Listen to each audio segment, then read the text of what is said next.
Hey guys, this is the sort of song story for my song Moonlight. I probably wrote it in about 2007. I moved to London from Johannesburg in South Africa at the beginning of 2008. So I do recall that I wrote this song before I moved to London. Um, the the end of 2007, beginning of 2007, I I got out of a messy I was in a relationship that didn't end well, shall we say. It was a long-term relationship, and there was quite a lot of fallout after that. So the songs that I was writing after that relationship, they were quite angstful and all of that. But from the middle towards the end of 2008, I suppose I started to feel a bit better and get clarity on the whole thing. And this song popped out. And it's quite a hopeful song when you sort of consider the situation. I suppose it's just kind of imagining myself in a situation, in a good, healthy, loving relationship, and the lyrics speak to that. So I mean, just to, as things progressed, life progressed. I'm married now, a number of years later. So life moves on. So just on verse one, the lyrics are: "So listen here, love, I am my best. I'll wait for you and I will not rest. For problems to come and challenges past, I'll never give up. I'm strong to the task." I suppose the comment I can make on that verse is, it says, "I am my best. I'll wait for you and I'll not rest." In a relationship, when you first meet someone, you're nice to them. I contrast that to, as things progress, you become familiar with a person. And I suppose the thing is to, as time goes on, to still be your best. A year in, 2 years in, 3 years in, to still be nice to the person. I think it's kind of getting to that. And there's another thing. For problems to come and challenges past, I'll never give up. I'm strong to the task. I suppose it speaks to being proactive in a relationship. If you're not happy, maybe the first person to look at is to look in the mirror and go, well, what am I putting into this?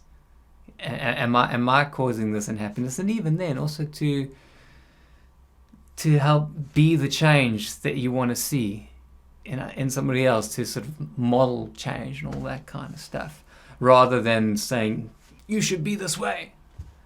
Be that way yourself first. So I suppose that's part of the thing. Some of the things that I was getting in the first verse.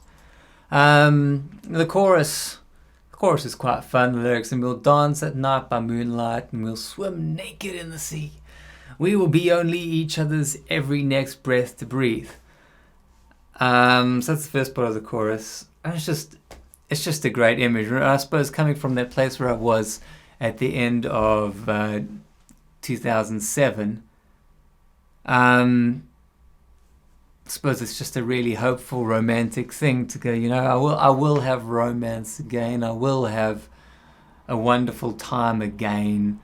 It's not going to be gloom and doom for the rest of my life. I will have that. And I suppose it's almost like a sort of positive affirmation to move on. And I have had wonderful times since. And then the second part of the chorus: "One day we'll tell our story and it will seem so tall, except everybody saw us learning to fly, to soar." That is talking about miracles.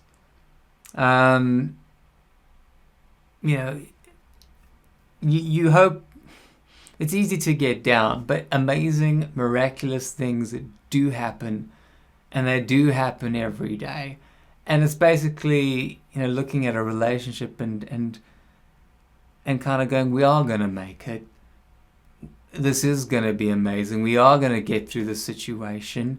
Yeah, and I suppose that's what it gets to. And it's that, like when there's a story of having a frog in a pot of boiling water.